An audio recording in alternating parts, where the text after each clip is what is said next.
This project is supported by Quantum Paradigm. Today, we're diving into Ryan Holiday's incredible book, Ego is the Enemy, and the big idea is this. Wherever you are, whatever you're doing, your most dangerous foe is already living inside you. Okay, let's kick this off with a really startling thought from the physicist Richard Feynman. The first principle is that you must not fool yourself, and you are the easiest person to fool. This right here is the heart of the battle.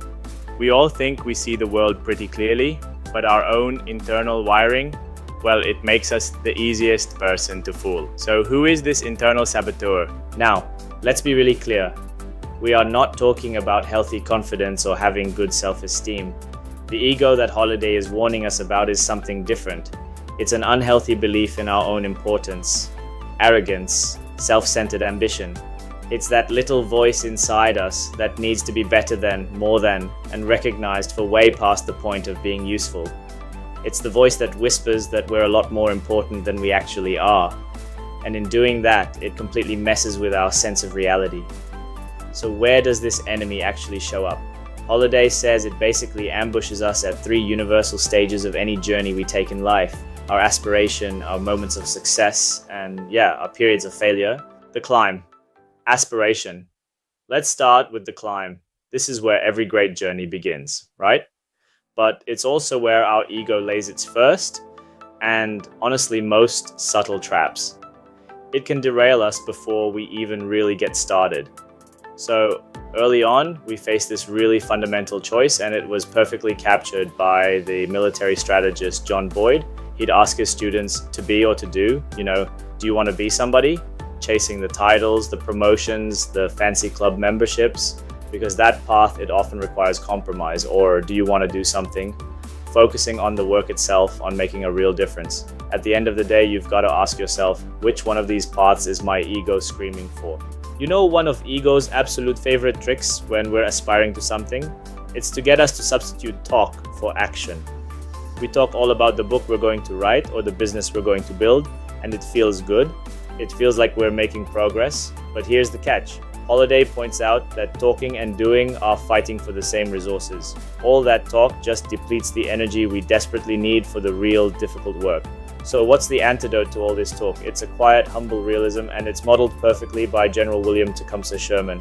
This guy wasn't born with this massive belief in himself. No, it grew slowly, and it was tied directly to his actual achievements. He literally waived his senior rank to support Ulysses S. Grant. He turned down promotions he didn't feel ready for. He was driven by purpose, not by praise. That's poise, not a pose. The peak. Success. All right, let's move on to the next stage, the peak of success. You'd think this is the easy part, right? But success, it introduces a whole new set of dangers, and they're often way more blinding than the struggles you faced on the climb up. And you can see 2 very different outcomes here, and they both hinge on one thing: ego. On one side, you have Howard Hughes. He followed ego's path. His unchecked ambition, it led him to burn through hundreds of millions on failed vanity projects. He became this paranoid, isolated egomaniac, and his legacy? A pretty miserable, pathetic end. But then, on the other side, you've got General George C. Marshall. He chose the path of humility. He actively discouraged his own promotions. He let Eisenhower take all the glory for commanding D-Day because it was better for the mission. And his success led to the Marshall Plan and a legacy of selfless service. One is the path of ego, the other is the path of real, lasting impact.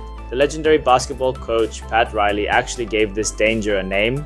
He called it the disease of me. It's what strikes winning teams the moment success hits. That innocent collective we that got you to the top, it starts to fall apart. People start calculating their own importance, their own credit. We becomes me, and the very foundation of success just begins to crumble. So, how in the world do you stay sober at the top? Holiday gives us a few key strategies. First, always stay a student. Be like Genghis Khan, who just relentlessly learned from every culture he conquered. Second, don't tell yourself some neat little story about your success. Focus on the hard work and the standards that actually got you there. Third, meditate on the immensity of the universe. It's a great way to keep your own achievements in perspective. And finally, you have to learn to manage yourself, because systems and discipline will outlast raw talent every single time. The fall, failure. Okay, now for the inevitable third stage, failure. Look, setbacks happen to everybody. It's the ego that makes them personal, that makes them painful, and that can make them permanent. The story of Katharine Graham is just incredible here. After her husband's tragic death, she was suddenly thrust into leadership at the Washington Post, completely unprepared. And what came next was just this relentless series of crises, from publishing the Pentagon Papers to facing down the Nixon White House over Watergate to battling a violent strike.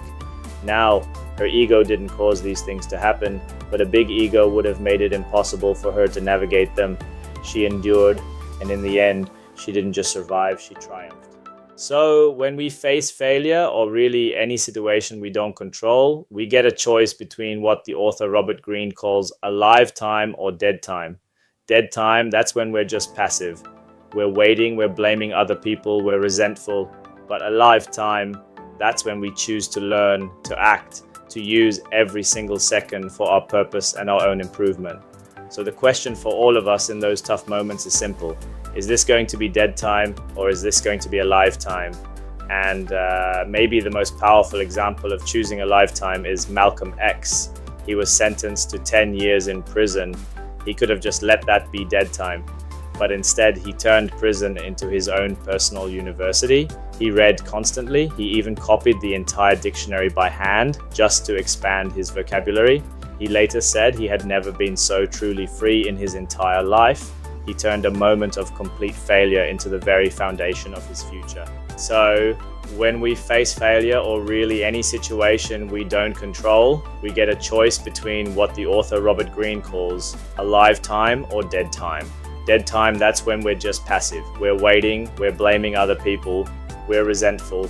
But a lifetime, that's when we choose to learn, to act, to use every single second for our purpose and our own improvement. So the question for all of us in those tough moments is simple. Is this going to be dead time, or is this going to be a lifetime?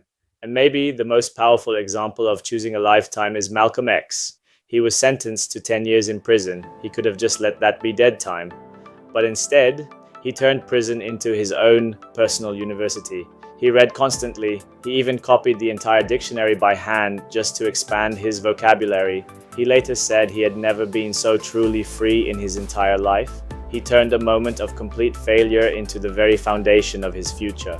The lifelong fight, the civil war within. So you navigate aspiration, success, and failure. You're done, right? Not even close. The book's final lesson is that managing your ego isn't a single victory. It's a lifelong campaign. I absolutely love this metaphor from the book. Taming our ego is like sweeping the floor.